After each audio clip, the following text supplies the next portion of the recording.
diástole, su presión más o menos se mantiene entre 80. ¿No? Entonces, fíjense acá, diástole, su presión 80. Luego acá otra vez sístole, su presión sube y luego baja. ¿No? Entonces la presión de la aorta en ningún momento baja a valores como del ventrículo. ¿Vale? Entonces esta línea de acá te enseña que la presión de la aorta, solo en la parte inicial y media de la sístole, la presión ventricular supera a la presión de la aorta. Con el objetivo de vencer la resistencia y expulsar sangre hacia la aorta. Imagínate que la presión de la aorta en todo momento sea mayor a la del ventrículo. El ventrículo izquierdo no tendría la capacidad de expulsar la sangre hacia la aorta. Es por eso que en un momento de la sístole, la presión ventricular supera a la presión de la aorta, con el objetivo de mandar sangre hacia todo el cuerpo. ¿Vale? Muy bien, un número de 1 a 27. 18. Miranda Enrique. ¿Sí? ¿Quién es? A ver, Enrique, explícanos la segunda línea, esta de acá, esta línea rosita. ¿Qué significa? ¿Cómo se comporta en el tiempo? En sístole y en diástole. ¿Qué está pasando?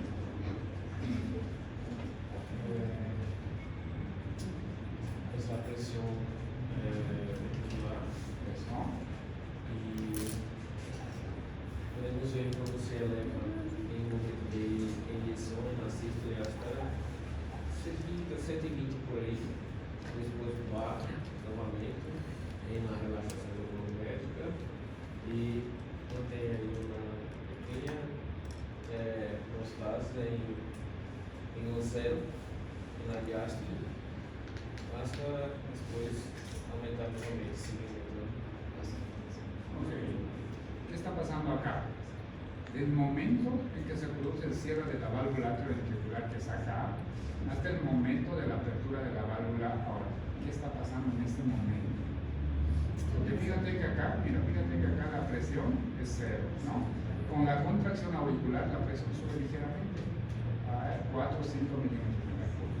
Y luego baja hasta el cierre de la válvula atrioventricular. Acá se cierra la válvula atrioventricular, ya no ingresa más sangre de atrioventricular. ¿Qué pasa hasta este momento de la apertura de la válvula aorta? La presión aumenta para expulsar la sangre. Eso, fíjate cómo la presión de más o menos 0 incrementa hasta más o menos 80. Hasta el momento en el que se abre la válvula aórtica. Y luego la presión supera al de la aorta para expulsar toda la sangre. Una vez que expulsa toda la sangre o todo lo que tiene que expulsar, la presión baja rápidamente. Acá se produce el cierre de la válvula aórtica y una vez que se cierra la válvula aórtica hasta la apertura de la válvula atrioventricular, se llama periodo de relajación isovolumétrica. ¿Qué sucede acá?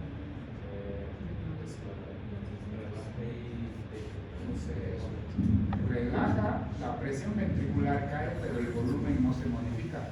Contracción isovolumétrica hace referencia al incremento de presión, pero sin cambio de volumen. Fíjate que este es el volumen ventricular, esta línea azul. El volumen ventricular es más o menos 120-130. Durante el momento de contracción isovolumétrica el volumen no cambia, sigue siendo los 120-130, hasta el momento que se produce la apertura de la válvula aórtica, luego recién el volumen baja, ¿no? Entonces, esta curva de acá, de la presión ventricular, representa eso, ¿no? Como la presión de 0 incrementa ligeramente con la contracción auricular, baja, y luego tenemos el periodo de contracción isovolumétrica. Cambios de presión, pero no de volumen. El volumen sigue siendo los 130 que tiene ese ventrículo. Y luego, la presión ventricular sobrepasa la presión de la aorta para expulsar la sangre que debe expulsar y luego cae rápidamente, ¿no? Y de acá a acá es relajación isovolumétrica. La presión ventricular cae, pero el volumen se mantiene, más o menos 50 mililitros, ¿verdad? Porque es el volumen del electrólico continual o residual. Entonces eso es la presión ventricular. Y la presión ventricular acá, en la fase de diástole, mira, todo esto es diástole. De acá es diástole. La presión ventricular es cero. ¿Con qué objetivo? Con el objetivo de que ingrese sangre de atrios a ventrículos. Y la siguiente línea es este de acá, la presión auricular. Nos va a explicar el 1 al 18 número 14. Erva sus manos. ¿Quién es? Vamos, ¿qué representa esa línea de ahí? La que le sigue, esta de la presión auricular. Mira, hay tres ondas acá, ¿no? A, C, V. ¿Qué significan esas ondas? ¿Cómo se comporta la presión auricular?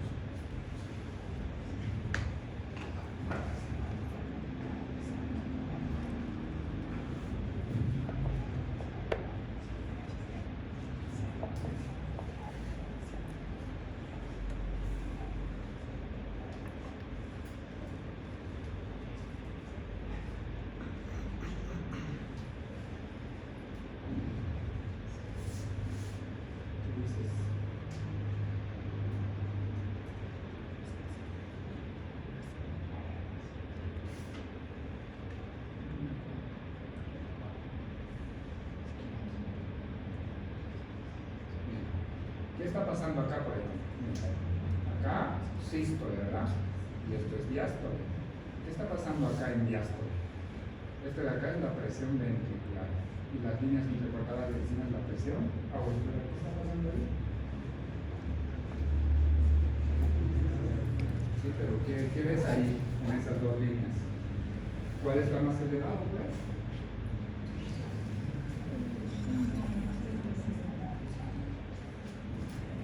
Sístole, diástole.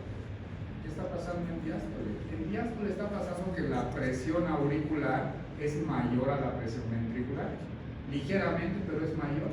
Es la razón de por qué pasa sangre de atrio a ventrículo. Porque si la presión ventricular fuera mayor a la auricular, no pasaría sangre de atrio a ventrículo, ¿cierto? Entonces, en diástole la presión auricular siempre va a ser mayor a la presión ventricular. De hecho, acá lo tenemos. La presión ventricular es esta de acá y la auricular está ligeramente por encima de la presión ventricular. Y eso lo vimos en las presiones que lo vimos en la anterior clase. En diástole la presión ventricular es 0. En cambio, la presión auricular, 2, 3, 4 milímetros de mercurio, ¿verdad? O sea, es ligeramente mayor con el objetivo de mandar sangre de atrio a ventrículo. ¿Y qué significa la A? ¿Qué significa la C y la V? Han hecho el diagrama de Wiggers, en lo mínimo tienen que saberlo. ¿Qué representa? A ver. La onda A está fácil, ¿no? ¿Qué dijimos? Contracción auricular. La onda C.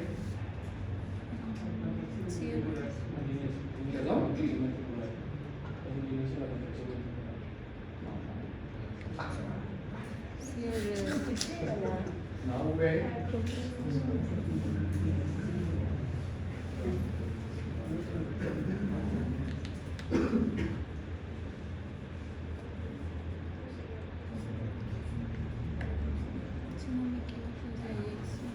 ¿Qué representa la C?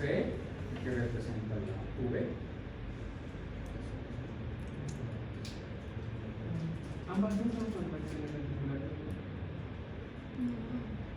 No. ¿Qué representa la C? Pero fíjense en el diagrama de Wiggers. ¿Qué sucede en el momento de la C? Miren, esta ondita de acá, la onda C, ¿verdad? ¿Y qué está pasando? ¿Qué es este de acá? ¿Qué sucede en este momento? Nos regresamos acá, miren, es este cierre de las válvulas atrioventriculares. Entonces la onda C representa el cierre de las válvulas atrioventriculares. ¿Y qué representa la V? Apertura de la válvula. Perdón. ¿Qué representa la V? Relajación. Porque la V, mira, esto es la onda A, la onda C, y la onda V empieza de acá. Todo esto. ¿Qué está sucediendo en este momento? Estamos en sístole. ¿Qué pasa en sístole en la aurícula? Contracción. ¿Qué está pasando? Se está llenando de sangre. Entonces, ¿qué representa? El llenado auricular. Sístole, mira acá. Sístole, el ventrículo está expulsando su sangre. El atrio se está llenando de sangre. Entonces, ¿qué representa la onda V? Llenado auricular o llenado atrial, ¿no? Pero la sístole no era el vaciado por contracción. ¿Perdóname? La sístole no era el vaciado por contracción, igual hay en volumen de sangre. Sí, pero sístole auricular es esta de acá. En diástole. No, pero me refiero a la onda V. A la V. Sí. Que la V es mira, la V empieza acá. Esta es la onda A, ¿no? Después de la onda A tenemos la onda C. Está acá. Y de la onda C viene la onda V que empieza acá. Está acá. V. Y está en sístole ventricular. Pero cuando el corazón está en sístole ventricular, las aurículas están se están llenando de sangre. Entonces esto representa llenado atrial. Y lo otro, el electrocardiograma y el fonocardiograma, ¿no? Primer ruido que dijimos que es el primer ruido. Las válvulas Segundo ruido. semilunares. Cierre de las válvulas sinoideas. Y el tercer ruido, ¿qué sería acá? Mira, acá tenemos el tercer ruido. ¿Qué representa el tercer ruido según el diagrama de Wiggers? ¿Perdón? Eso, llenado ventricular rápido, ¿no? ¿Qué es un fonocardiograma?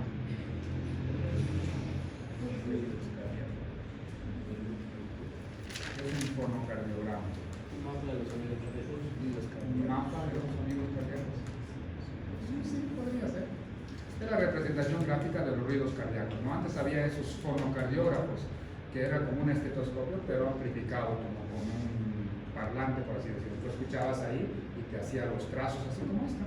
Primer ruido, segundo ruido, y si hay tercer ruido, te aparecía algo así como este literal. Y aparecían los soplos también. Haz de cuenta que tienes el primer ruido y el soplo acá, entonces te aparecía el soplo, ¿no? El fonocardiograma. Obviamente actualmente. Entonces, este diagrama de Wiggers, y hoy lo que vamos a ver es electrocardiograma. Primera parte. ¿Qué es el electrocardiograma? ¿Quién puede definir qué es el electrocardiograma? Es una representación gráfica de La conducción eléctrica. eso, de la actividad eléctrica del corazón. Eso es un electrocardiograma. Es la representación eléctrica del corazón. ¿Por qué electrocardiograma seguimos tomando? Si hoy en día la tomografía, hay resonancias magnéticas, muchos estudios muy sofisticados, pero el electrocardiograma se sigue tomando. ¿Por qué? Porque los otros estudios evalúan la parte estructural y funcional, no se abocan al sistema eléctrico. Entonces lo que vamos a ver es electrocardiograma, primera parte. Para ver electrocardiograma debemos ver el sistema de conducción del corazón. A mí te puedes ir más allá. Ustedes saben que el sistema de conducción del corazón está representado por un marcapasos del corazón. ¿Cuál es el marcapasos del corazón? El nodo sinusal. ¿No está ubicado el nodo sinusal? En la aurícula derecha, en la parte posterior superior, ¿no? Justo más o menos por donde desemboca la vena cava superior, ¿no? ¿Cuál es la principal función del marcapasos del corazón? ¿Cómo también se llama? Nódulo sinusal, nódulo sinoatrial, marcapasos del corazón. Tiene un nombre, ¿no? Eso, nódulo de Baker. ¿Por qué? En honor a los médicos que lo han descubierto, ¿no? Ahora, ¿cuál es la principal función del corazón o del nódulo sinusal? Generar los impulsos eléctricos con propiedades de cronotropismo. ¿Qué significa el cronotropismo?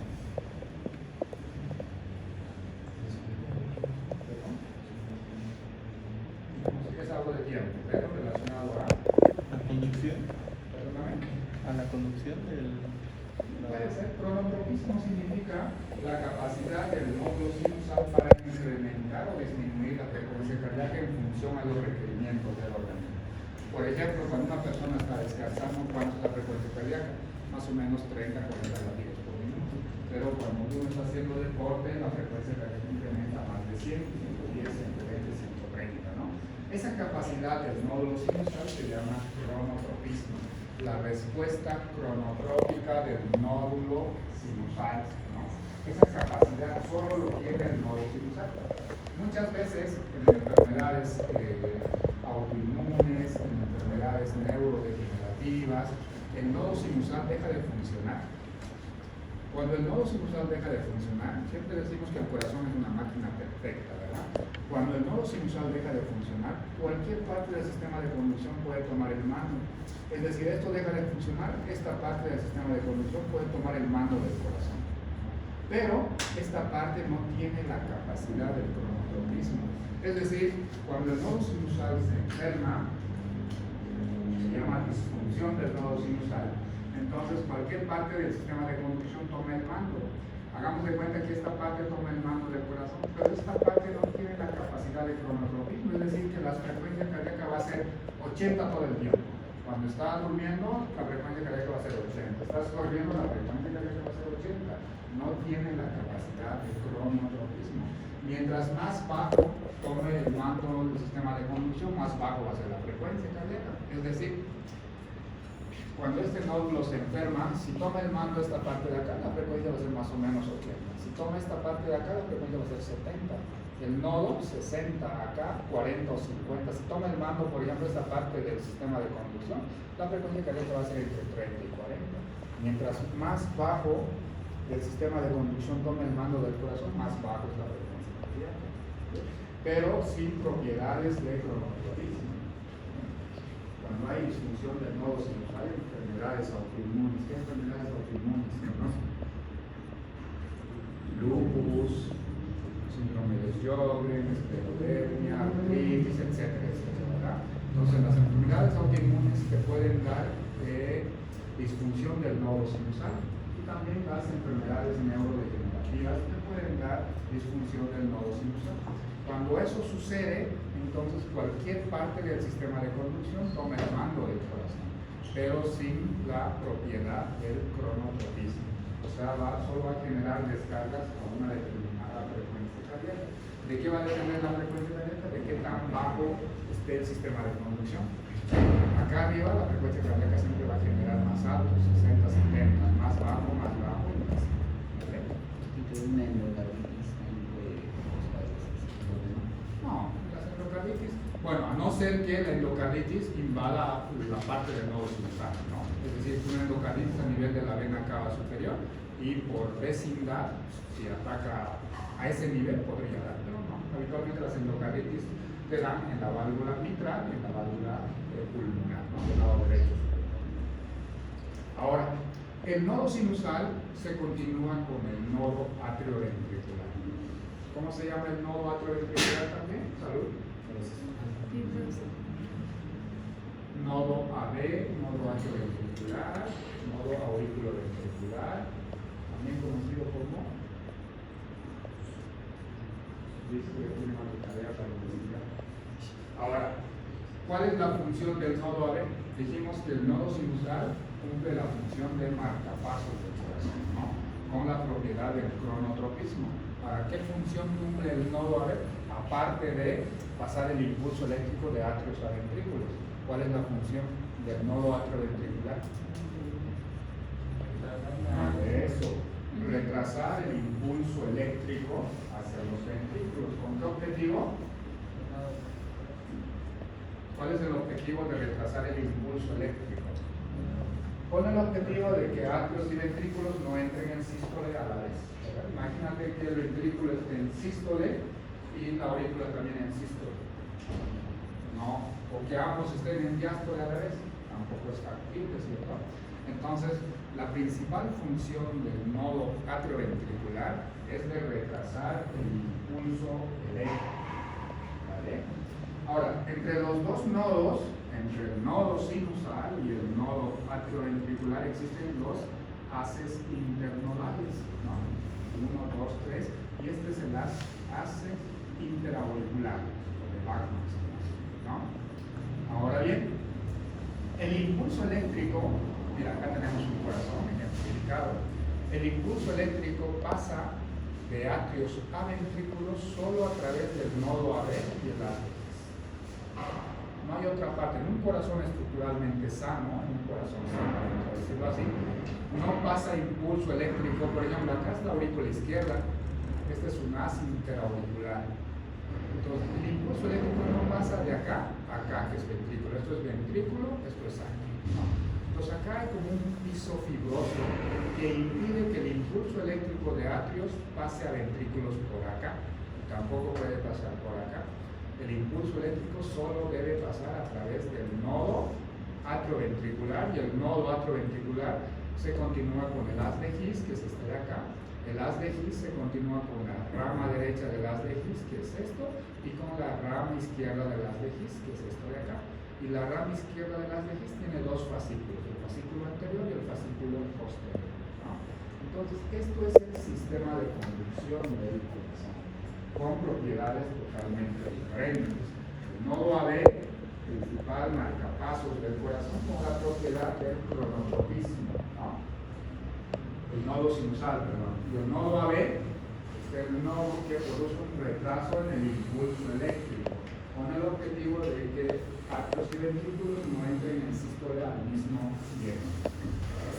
Y el impulso eléctrico en un corazón normal solo pasa a través del nodo AB y el haz de His hacia los ventriculares. ¿Qué pasa si existe un bloqueo a este nivel? Es decir, que el impulso eléctrico llega más tarde a los ventrículos. ¿Qué vamos a tener? Bloqueo atrioventricular. ¿Qué pasa si tengo un bloqueo a este nivel de la rama derecha? Un bloqueo acá. Bloqueo intraventricular. ¿Para qué pasa si yo tengo acá otro bloqueo? Bloqueo intraventricular. Entonces hay bloqueos atriales, bloqueos atrioventriculares y bloqueos intraventriculares, ¿no? Ahora, hay personas que tienen un cable extra, es decir, acá viene el haz interauricular y esto se continúa y pasa hacia el ventrículo. Se llaman vías accesorias y hay personas que tienen este cable extra. ¿Qué pasa en ese corazón? Este cable extra de las personas que no tienen un corazón sano, vamos a llamarlo así, pues no tiene la propiedad del nodo AB, de retrasar el impulso eléctrico, ¿no? Entonces el impulso eléctrico va a llegar muy rápido a los ventrículos. A eso se llama síndrome de preexcitación, el famoso Wall-Parkinson, que al final es una arritmia en realidad, ¿no? Entonces, si el impulso eléctrico llega muy tarde, ¿qué vamos a tener? Bloqueos atrioventriculares. Si llega muy rápido por una vía accesoria, síndrome de preexcitación o el famoso Wall-Parkinson. ¿Vale? Esto vamos a ver cuando veamos arritmias en un par de clases más. Entonces, esto es el sistema de conducción del corazón. Y acá están los nódulos o los fascículos internodales que les decía, que según los electrofisiólogos no existen. Los electrofisiólogos te dicen que solo existe este de acá, el fascículo interauricular de Wagner, que es este de acá. Los electrofisiólogos no pueden documentar que existen estos otros fascículos. ¿Quiénes son los electrofisiólogos? ¿Qué se dedican los electrofisiólogos? Los electrofisiólogos son cardiólogos que se dedican solo a ver arritmias, ¿no? Eso es un electrofisiólogo. Entonces ellos hacen mapeos del sistema de conducción. Entonces ellos buscan las vías accesorias. Entonces han encontrado todo excepto estos tres fascículos. ¿Okay? Ahora, el impulso eléctrico como tal viaja a diferentes velocidades en diferentes partes del sistema de conducción. Si decimos que el nodo AB tiene la propiedad de disminuir el impulso eléctrico, por obvias razones el impulso eléctrico va a ir más lento a nivel del nodo AB. Y acá está. Nodo AB, fíjense la velocidad de conducción en el nodo AB. Súper bajo, si yo le comparo con este de acá, a nivel de las fibras de Purkinje. A nivel de las fibras de Purkinje la velocidad es tan alta, 3.4 metros sobre segundo, comparado con el nodo AB, 0.02 metros sobre segundo, ¿vale? Entonces, con esto está demostrado que el nodo AB tiene esa propiedad de disminuir la velocidad del impulso, o retrasar, no disminuir, retrasar el impulso eléctrico, ¿vale?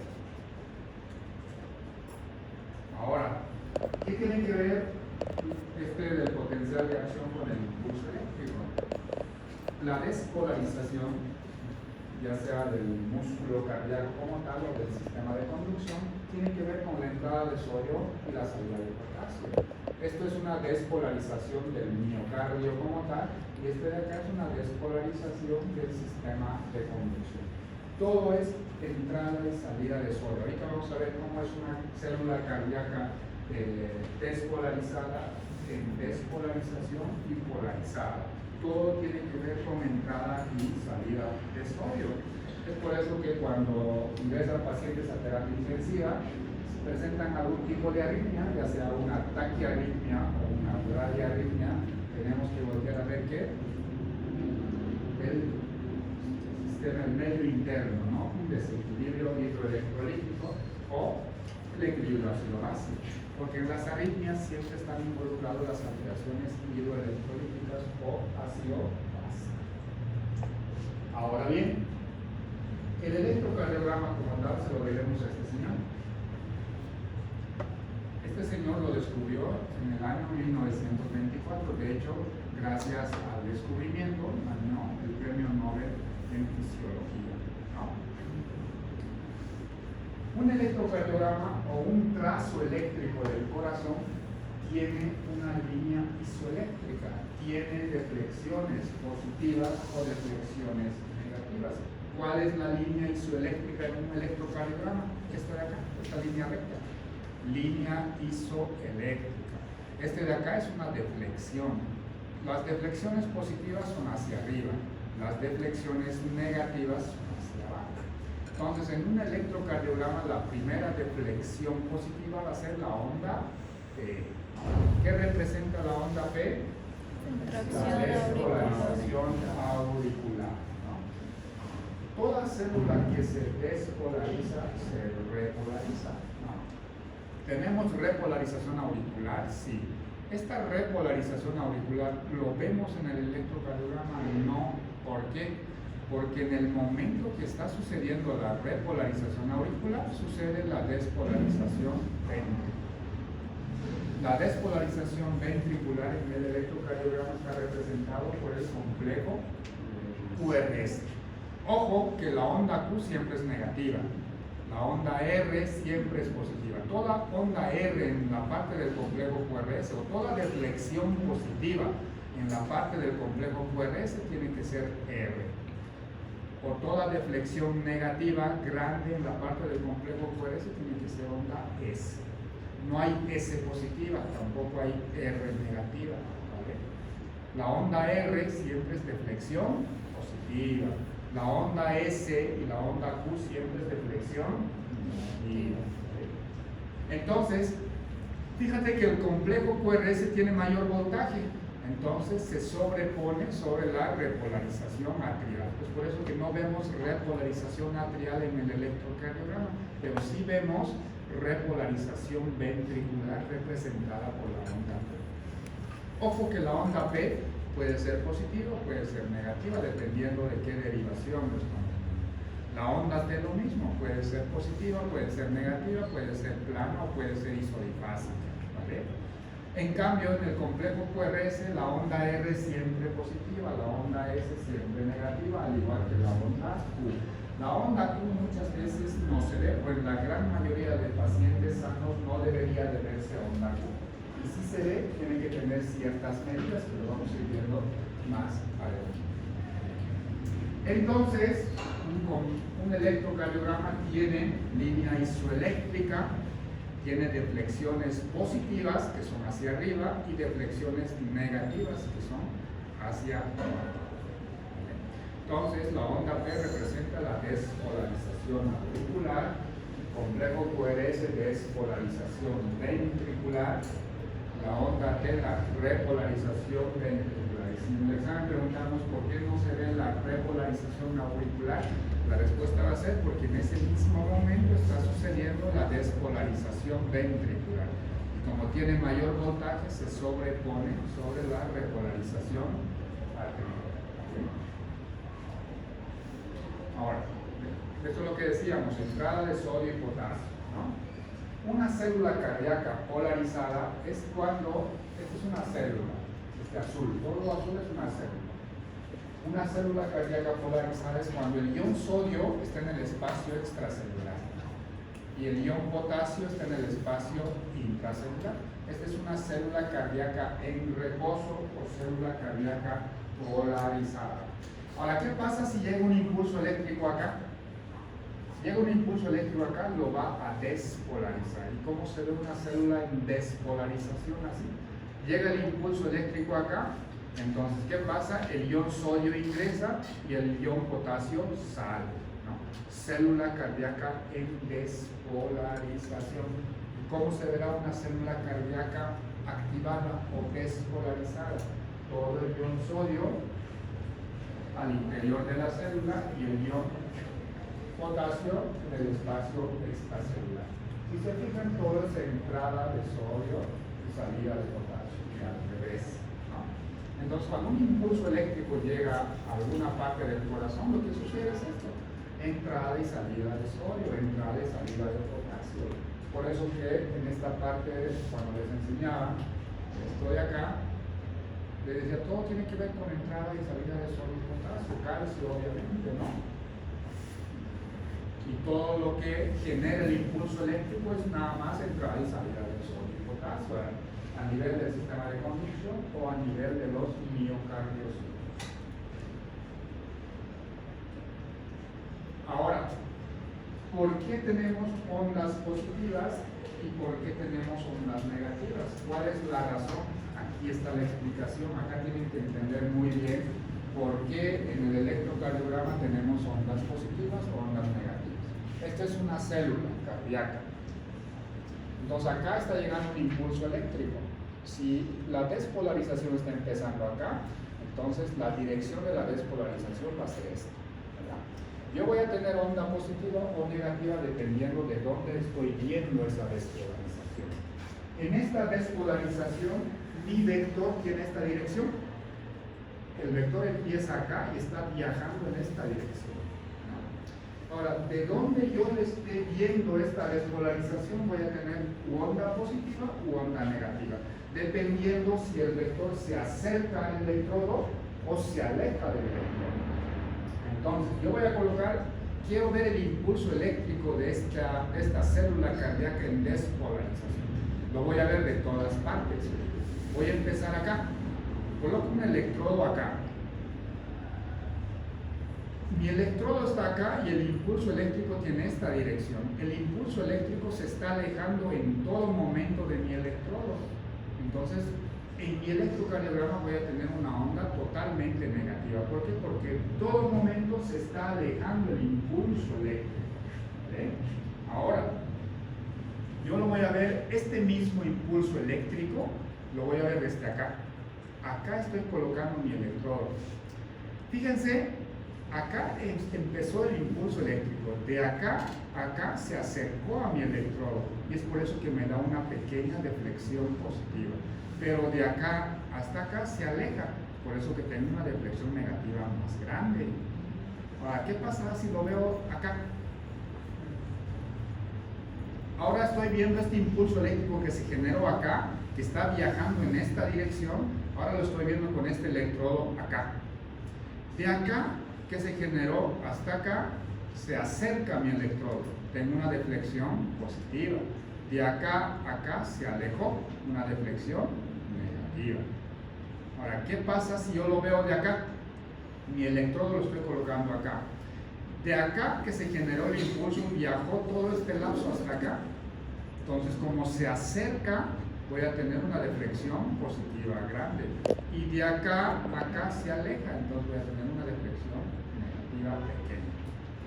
¿Qué pasa si yo lo veo con un electrodo de acá? ¿Qué onda voy a tener? ¿Positiva o negativa? ¿Por qué negativa? A ver. ¿Positiva o negativa? Positiva. ¿Por qué? Si yo coloco el electrodo acá, el impulso se está generando acá. En todo momento, el impulso eléctrico se está acercando a mi electrodo y mi onda va a ser todo positivo. ¿Se entiende? O sea, ¿por qué tenemos ondas positivas u ondas negativas? Porque cuando nosotros tomamos un electrocardiograma, colocamos los electrodos en el brazo derecho, en el brazo izquierdo, en la pierna izquierda, colocamos las precordiales, entonces estamos viendo al corazón de todo lado. Hagan de cuenta que esto es el corazón, lo estamos colocando el electrodo alrededor del corazón. Y en algunos electrodos el impulso se aleja y en otros se acerca. ¿Vale? Ahorita lo vamos a ver con más ejemplos para entender por qué tenemos ondas positivas y por qué tenemos ondas negativas. Acá. Esta es una persona, obviamente el corazón acá está magnificado, ¿no? El nodo sinusal, ¿dónde está? Por acá. El impulso eléctrico va a viajar en esta dirección, es decir, mi vector va a estar acá. Este es mi vector. ¿Por qué? Porque el impulso eléctrico se inicia acá y baja hacia los ventrículos. Mi vector tiene esta dirección. Ahora, cuando yo coloco un electrodo, puedo colocar un electrodo acá en la mano derecha, en la mano izquierda o en la pierna izquierda. Entonces, si tomamos este ejemplo de acá, yo pongo un electrodo en el brazo derecho y el impulso eléctrico tiene esta dirección. ¿Qué ondas voy a tener acá? Todas negativas. Esta derivación se llama ABR. ABR es vector amplificado del brazo derecho. En ABR la gran mayoría de las ondas por eso son negativas, por no decir todas. Todas las ondas en ABR deben ser negativas, justamente por esta razón, porque el impulso eléctrico en todo momento se aleja del vector de ABR. Acá yo tengo T2, T3 y ABR. Los electrodos del pie izquierdo son D2, D3 y ABR. ¿Cómo van a ser mis ondas en D2, en D3 y en ABR? Positivas, porque el vector tiene esta dirección. Se acercan más a D2, D3 y ABR.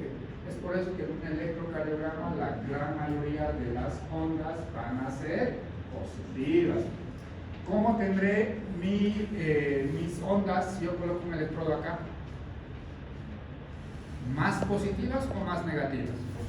Más positivas, porque el vector tiene esta dirección.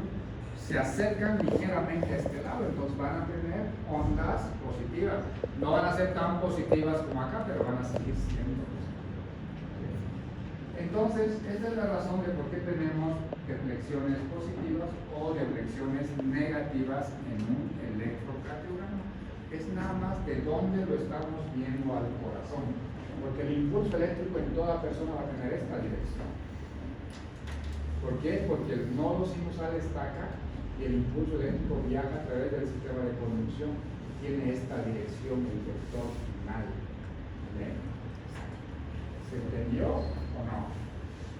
¿O a alguien le queda alguna duda? Porque esto no lo vamos a repetir. Si no se entiende acá, pues ya valió todo.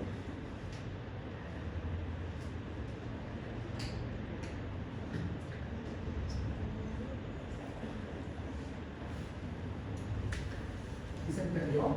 ¿Sí, verdad? Con este ejemplo es muy sencillo, ¿no? Cómo el vector tiene esta dirección y las ondas voy a tener dependiendo de dónde estoy viendo el vector. Entonces en D1 la mayoría de las ondas serían negativas. En D1. D1 es este de acá, Oh, ya. este es D1. Entonces, en D1, ¿cómo van a ser las ondas? Positivas. ABR. Ahorita vamos a seguir más. Ahora, todo electrocardiograma tiene estas partes. Tiene derivaciones de las extremidades o de los miembros o derivaciones del plano frontal. Son 6 derivaciones de los miembros, de las extremidades o del plano frontal. Son 6: T1, T2, T3, ABR, ABL y ABR. Todas esas son derivaciones de los miembros o derivaciones de las extremidades o derivaciones del plano frontal. Dentro de las derivaciones de los miembros tenemos bipolares, que son D1, D2 y D3, y unipolares, ABR, ABL y ABF. ¿Por qué son bipolares? Porque necesitan de 2 polos para tener este trazo eléctrico. En En cambio, estas son unipolares o monopolares porque necesitan solo de un electrodo.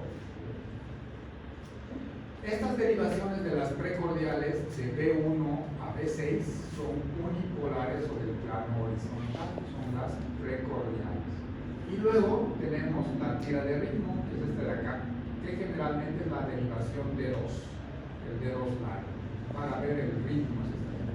Un electrocardiograma correctamente tomado debería ser así, ¿no? Con las 6 derivaciones de las extremidades, 3 bipolares y 3 unipolares, las 6 precordiales y una tira de ritmo que es el D2 largo. Luego vienen estas cosas de acá, esto de la velocidad, esto se llama calibración. Todas estas chingaderas lo vamos a ver después, vamos a entender qué significa todo esto de acá, por ejemplo. ¿Qué significa este cuadradito? ¿Alguien sabe qué significa esto de acá? Es la calibración, ¿no? ¿Qué significa que esto de acá que tenga 10 cuadraditos hacia arriba y 5 para este lado? Está calibrado. Está bien calibrado. ¿Está bien calibrado? 10. Eso. Esto significa, mira, si se fijan este cuadradito, son 10 cuadraditos hacia arriba y 5 en sentido horizontal. Esto significa calibración estándar. ¿Qué significa? Que la velocidad del papel está corriendo a 25 milímetros por segundo. Es la velocidad a la que se está imprimiendo. Y te dice que 10 milímetros hacia arriba es un milivoltio, tanto en los miembros como en las extremidades. Esto se llama calibración estándar. ¿Qué significa cuando este cuadradito solo es 5 o cuando es 20? Eso vamos a verlo más adelante cuando veamos la parte de calibración.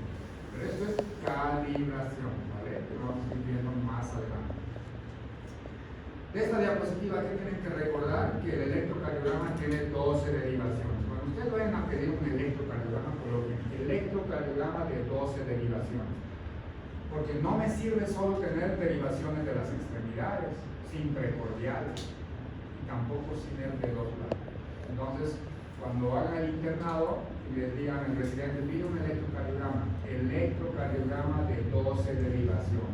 ¿Cuáles son esas derivaciones? 6 de las extremidades o de los miembros y 6 precordiales. Dentro de las extremidades, 3 son bipolares, D1, D2 y D3. Y las otras 3 son monopolares, ABR, ABL y ABE. Estas también son unipolares, son las precordiales de B1 a B6. También se puede tomar B7, B8 y B9. Cuando hay infartos posteriores, uno puede tomar B7, B8 y B9, nada más en la misma dirección hacia el posterior. ¿Okay? ¿Por qué son bipolares? Decíamos, porque necesitan de 2 electrodos. Por ejemplo, D1. Esto es D1. D1 te dice que es la diferencia de potencial entre el brazo derecho y el brazo izquierdo. Es decir, para tener una derivación de uno tiene que colocar un electrodo en el brazo derecho y otro electrodo en el brazo izquierdo. ¿No? Por eso son bipolares. Si uno no coloca un electrodo en el brazo derecho, no vas a tener esta derivación. El electrocardiograma te va a marcar, te va a marcar una línea de base, una línea isoeléctrica. Ahora, ¿dónde apunta D1? A 0 grados, acá. Esto es 0 grados. Ahorita vamos a ver el sistema hexaxial y 0 grados es acá. ¿Vale? D2, diferencia de potencial entre el brazo derecho y la pierna izquierda. ¿Y dónde apunta el vector de D2? A más 60 grados, hacia abajo, acá. D3 le dice que es la diferencia de potencial entre el brazo izquierdo y la pierna izquierda, brazo izquierdo y pierna izquierda, y el vector apunta a 90 grados, abajo. Entonces, por eso son bipolares. ¿Por qué? Porque necesitas de 2 electrodos o 2 polos para tener estas derivaciones. Con una sola derivación no vas a tener el brazo. Por eso son bipolares. Las únicas bipolares del electrocardiograma son estas 3. Luego sigue las derivaciones de las extremidades, pero las otras son unipolares. ¿A qué hace referencia estas abreviaciones acá? ADR, ABL y ABR. Por ejemplo, si yo quiero tener la derivación de ABR, solo tengo que colocar un electrodo en el brazo derecho nada más. Y con eso ya tengo la derivación de ABR. Quiero tener la derivación de ABL, solo coloco un electrodo en el brazo izquierdo y tengo la derivación de ABR. Quiero tener la derivación de ABR, solo coloco un electrodo en cualquiera de los dos pies y tengo la derivación de ABR. ¿No? Ahora, al ser derivaciones monopolares, el voltaje es muy bajo, es tan bajo que muchas veces no se puede ver o no se puede interpretar. Entonces, ¿qué hacen los equipos de electrocardiograma? Lo amplifican las ondas de estas derivaciones. De ahí viene esta abreviación minúscula. Esta A minúscula es de amplificada, ¿no? ¿Qué significa ADR? Vector derecho, right, el inglés, ¿no? Vector derecho amplificado. Vector izquierdo, del inglés es amplificado. Vector pies foot, ¿no? Vector de los pies amplificado. Entonces de ahí vienen estas abreviaciones. Son monopolares y son amplificadas. Y solo necesitamos de un electrodo para formar una derivación. ABR colocamos el electrodo en el brazo derecho y el vector principal apunta más o menos a menos 150 aquí arriba. ABL a menos 30 acá y ABF a más 60 abajo. Ahorita vamos a entender este que se llama el sistema exaxial, ahorita lo vamos a entender y es algo que también hay que memorizar para sacar el eje eléctrico del brazo. Y estas son las derivaciones precordiales, que también son unipolares. Una pregunta, las derivaciones, o sea, ¿por qué dan las ondas ABL, ABI y ABB? Si digamos los electrodos se colocan en los brazos, en la pierna, permiten la derivación de uno, que da la migración de los extensos. Y acá ¿por qué te da otras ondas, no el ABL, ABI, ABB? No, es el mismo tipo de electrodos. No, porque por ejemplo D1 te dice, mira, la definición de D1 acá está, ahí no está tocando. Mira, D1 te dice diferencia de potencial entre el brazo derecho y el brazo izquierdo. Es una diferencia entre los dos. En cambio ABR, por ejemplo, solo te toma el voltaje de ABR nada más. No hace sumas. En cambio D1 es la diferencia de potencial entre el brazo derecho y el brazo izquierdo. Es una suma de ambos voltajes, ¿no? De las fuerzas que vienen, el vector viene de acá a acá, ¿verdad? Entonces D1 es la diferencia de potencial, es decir, suma resta lo negativo de lo positivo. O sea, el sistema por el cual toman las derivaciones bipolares es diferencia de potencial. Por acá pusimos diferencia de potencial entre ambos brazos o entre brazo y pierna. En cambio el otro solo toma un polo o un vector nada más. Entonces acá también son derivaciones unipolares, es decir, que solo necesitas colocar un electrodo P1, P2, P3, P4, P5, P6. Quieres colocar P7, P8, P9, nada más te vas a más posterior, hasta la parte de la columna. Luego vamos a ver dónde colocamos estos.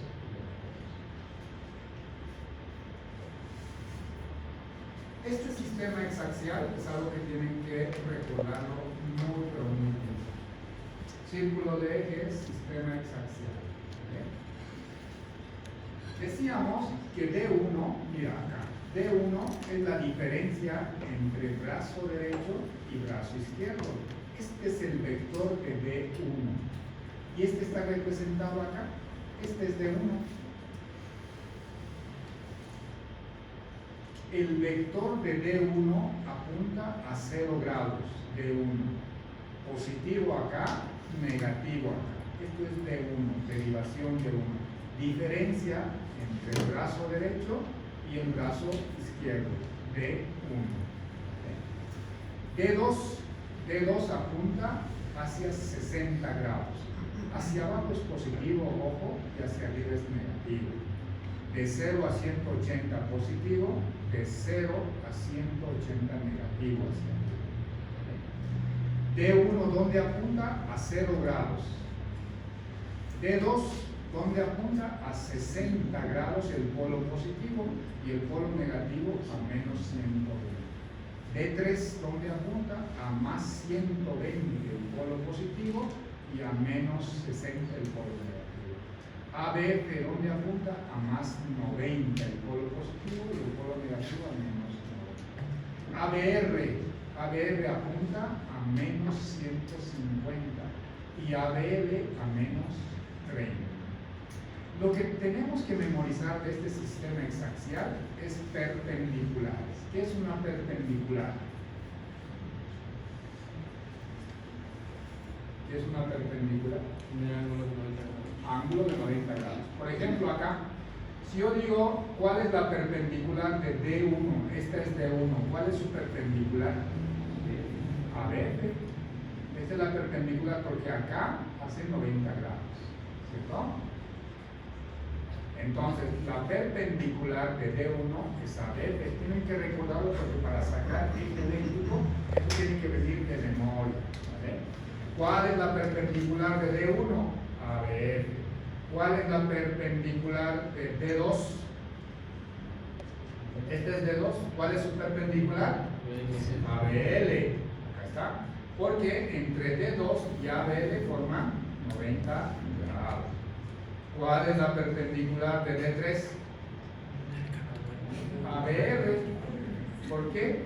Entre D2 y ABR, 90 grados. ¿No? Esto nos sirve para sacar eje eléctrico del corazón o también para calcular cualquier eje de cualquier onda. Se puede calcular el eje de la onda P, el eje de la onda T. De hecho, para decir si es ritmo sinusal o no, debemos de sacar el eje de la onda P, por ejemplo. Y para eso, ¿qué necesitamos? Perpendiculares. Recordar que en el sistema hexaxial, abajo es positivo y arriba es negativo.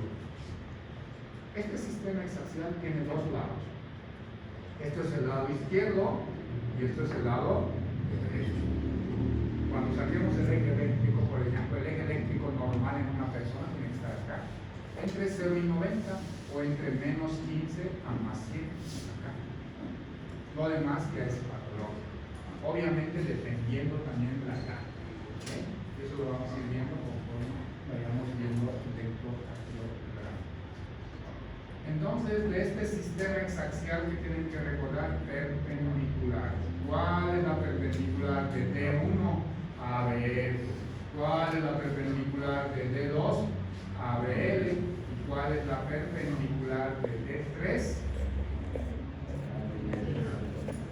ABR. Y en un electrocardiograma es muy fácil, mira. En un electrocardiograma lo vamos a recordar así de fácil.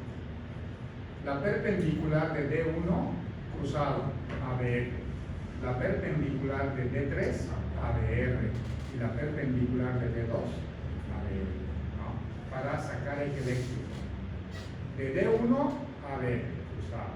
De D3, ABR. Y de D2, ABR. ¿Vale? Eso es para que lo recuerden, porque cuando saquemos eje eléctrico nos vamos a sacar nuestro sistema hexaxial y hay que hacerlo de memoria. ¿Vale? Entonces, recordar, acá abajo positivo, negativo, siempre. ¿Y dónde apuntan los vectores? Sobre todo, D1 apunta a más 0 grados, acá.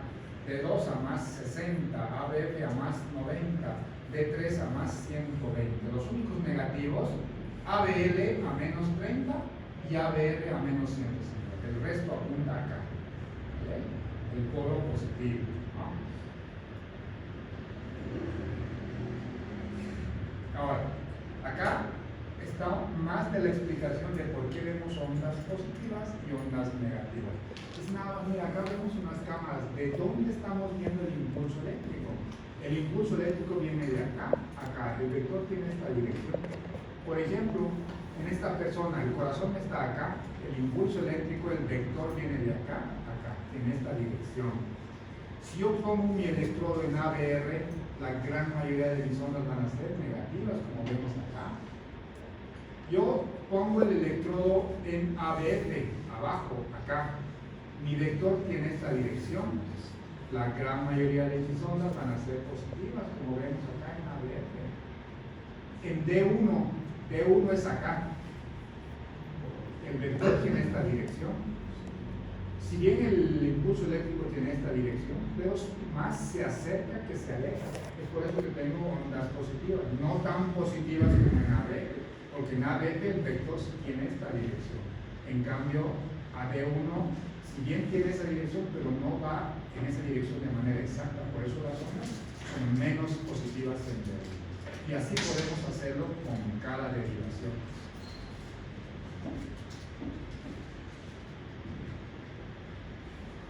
También podemos hacerlo con las precordiales B1, B2, B3, B4, B5 y B6. Por ejemplo, mira, B1 colocamos acá, B2, B3, B4, B5, B6. Acá yo tengo el corazón, ¿verdad? Acá, en este corazón, mi vector tiene esta dirección. Yo coloco un electrodo en B1. En B1 puede haber más positivo o negativo. Mi vector tiene esta dirección. Más negativo. ¿Y cómo están las ondas en B1? Más negativo. Fíjense acá, B3, B4, B5 y B6, mi vector tiene esta dirección. B3, B4, B5 y B6 son más positivos, justamente por eso, porque el vector viene en esta dirección, apunta o se dirige más a B5, a B6, B5 y B4. Por eso tengo más ondas positivas. ¿Vale? Ahora, fíjense acá, en todos estos complejos QRS no hay la onda Q. Fíjense acá en B1, ¿qué ondas son estas de B1? Ahí mi onda B, que no se nota mucho, ¿qué onda es esta de acá? Dijo Q. Eso, Q no pueden ser positivas. Entonces, ¿qué onda es? R.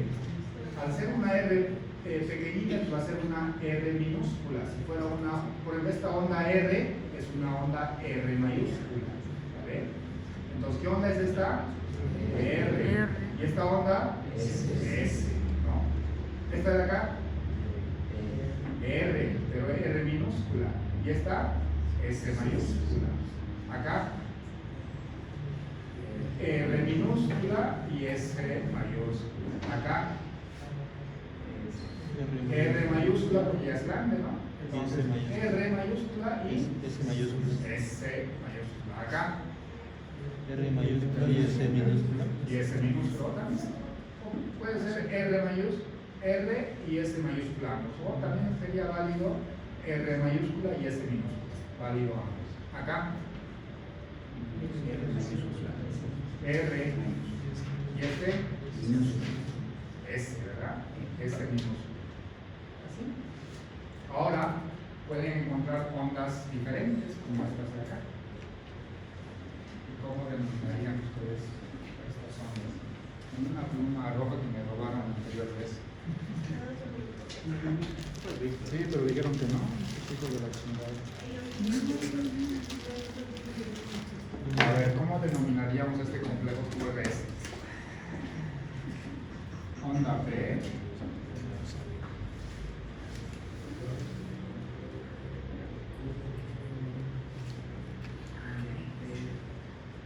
¿Cómo se denominaría este complejo QRS?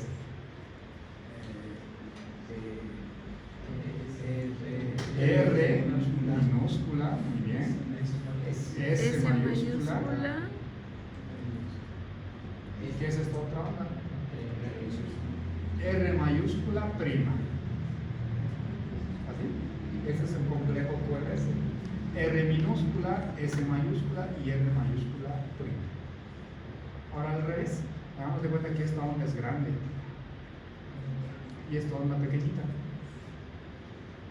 Entonces sería R mayúscula, S mayúscula y R minúscula prima. Entonces R siempre positiva y S siempre negativo. Disculpe, en B1, después del complejo RS, hay igual una onda negativa. ¿A esa se le llamaría S' o cómo la debemos? ¿B1 me dices? Sí. B1. Onda P,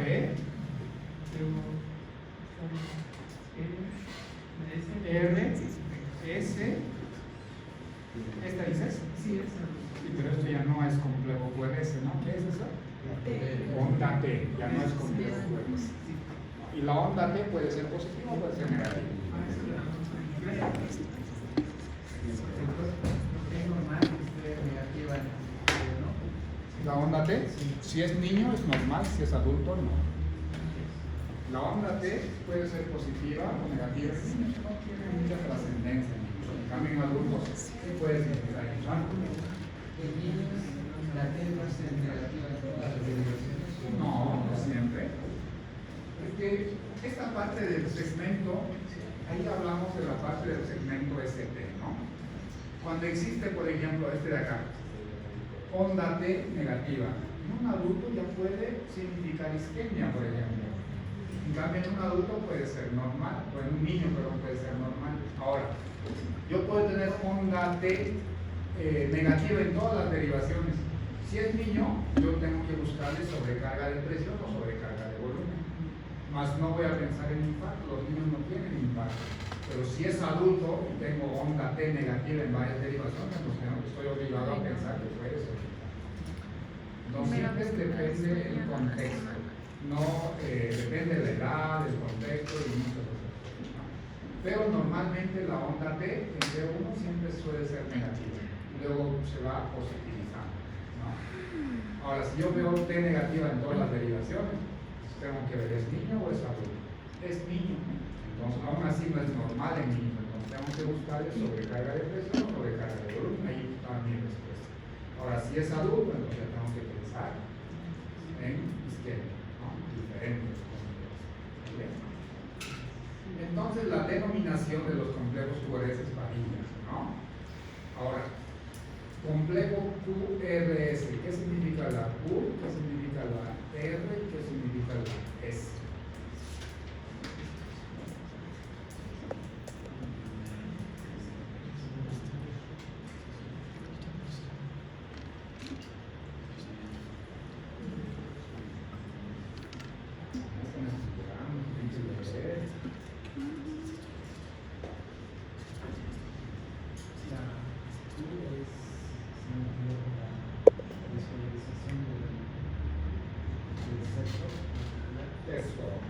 La onda Q representa la despolarización del septum interventricular.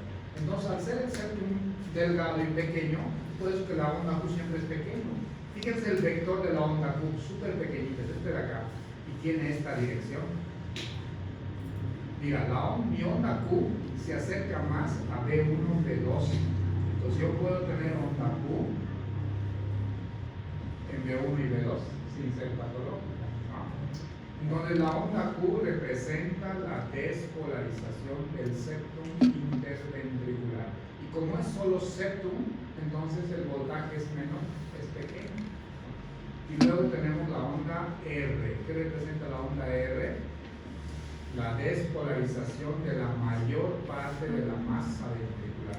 Es por eso que mi voltaje de la onda R es alto, porque representa la despolarización de la mayor parte de la masa ventricular. Y luego tenemos la onda S. ¿Qué representa la onda S? La despolarización de las bases ventriculares. ¿Cuál es la base ventricular?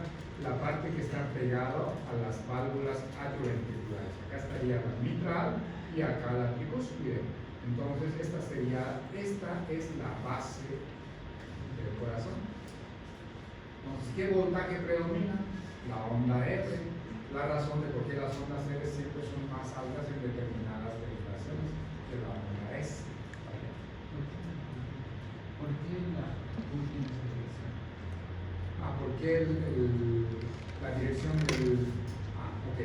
Porque en el sistema de conducción tenemos Dijimos acá, nodo AB, haz de His, rama izquierda del haz de His y rama derecha del haz de His. En la rama izquierda del haz de His, la velocidad de conducción es mayor a la del derecho.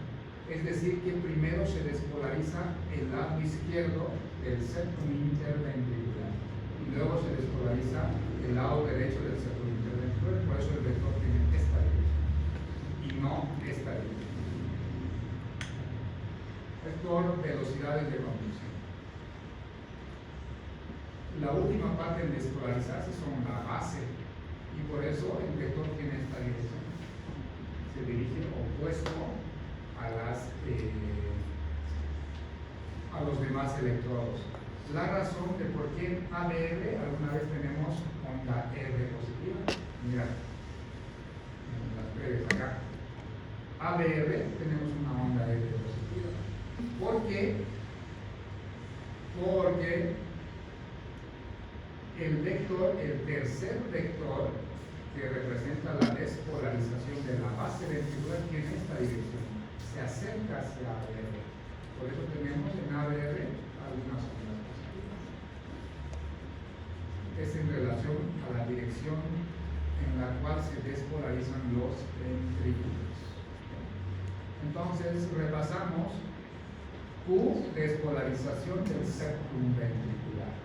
R, despolarización de la mayor parte de la masa. Y la onda S, la despolarización de la base ventricular. ¿Y qué es la base? La parte que está pegada a las valvas atrioventriculares. Acá, más ejemplos de lo mismo. En D2, ¿dónde es D2? Acá. El vector tiene esta dirección, o acá. Por eso tenemos la gran mayoría de las ondas positivas en D2.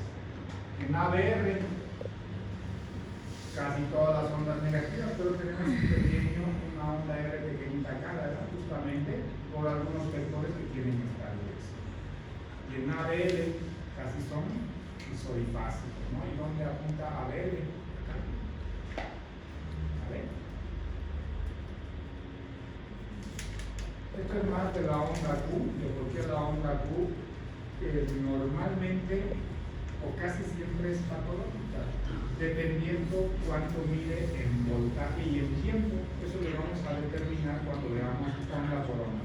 Porque tenemos que ver cuánto mide la onda P en cuanto a voltaje y tiempo, cuánto mide el complejo QRS en cuanto a voltaje y tiempo. Entonces ahí vamos a ver algo de la onda Q también. Ahora, el electrocardiograma es este de acá. Decíamos que un electrocardiograma tiene línea isoeléctrica, tiene deflexiones positivas hacia arriba y deflexiones negativas hacia arriba, ¿no? Repasamos, la onda P decíamos que representa la despolarización ventricular. Ya desde acá decimos que la onda P tiene dos partes, es nada más partir la onda P en dos. Esta es mi onda P, yo coloco una línea acá al medio. La primera parte es la aurícula derecha y la segunda parte es la aurícula izquierda. Onda P, despolarización auricular. Luego el complejo QRS, que ya sabíamos la despolarización ventricular con sus tres ondas, ¿no?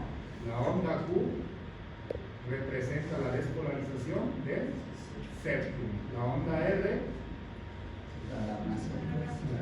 la mayor parte de la masa ventricular. La onda S, las bases. Y la onda T, repolarización ventricular, ¿cierto? Así como tenemos ondas, tenemos segmentos e intervalos. ¿Qué es un segmento? Línea isoeléctrica entre dos ondas. Eso es segmento. Segmento es línea isoeléctrica entre dos ondas. Acá tenemos, por ejemplo, el segmento ST, que sirve cuando empecemos a ver infartos. Segmento ST. Existe elevación del segmento o infradesnivel del segmento ST. Entonces, ¿de dónde a dónde se mide el segmento ST?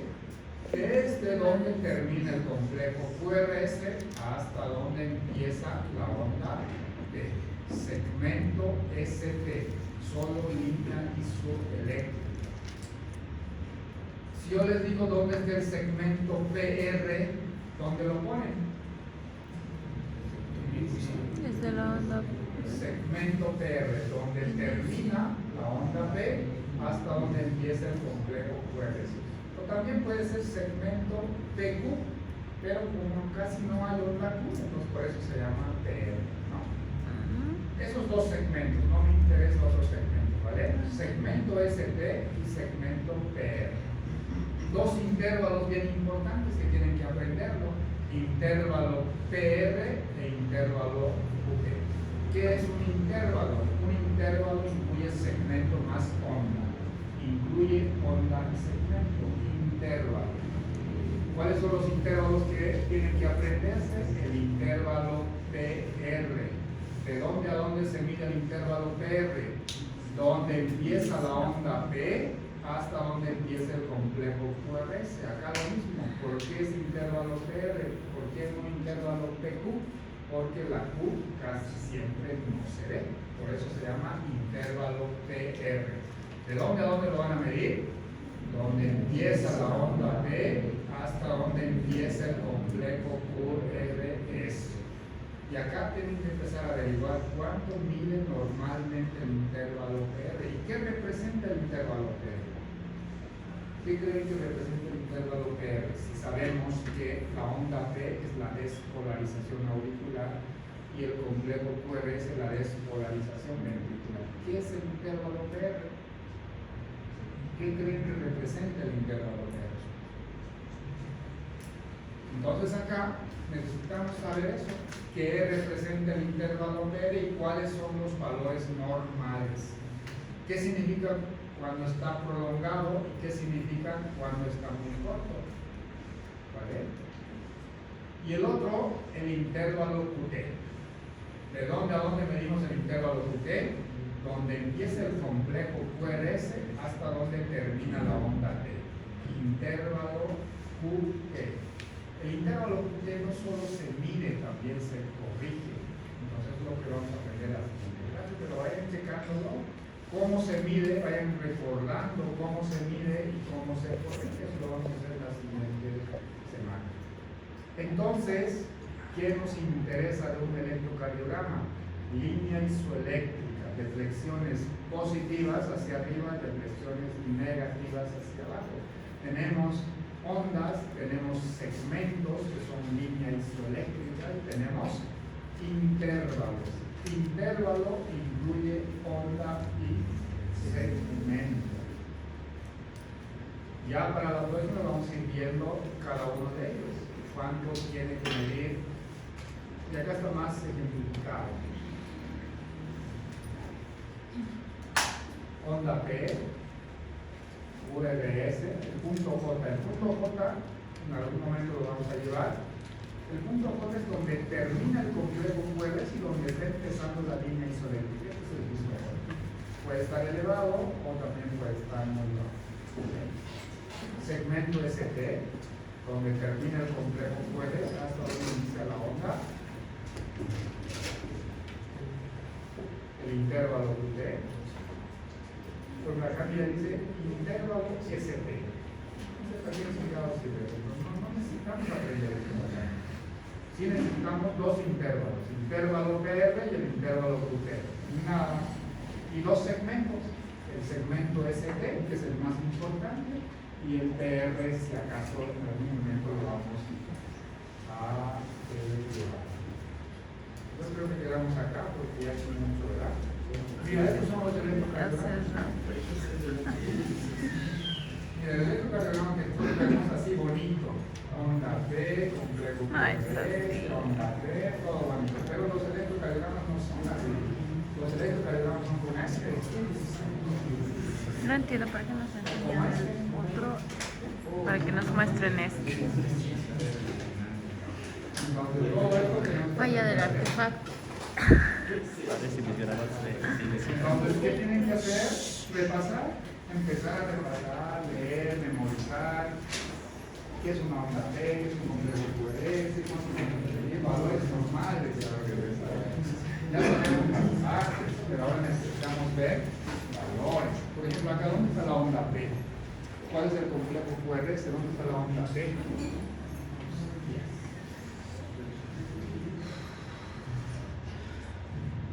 Acá se ve. Entiendo yo.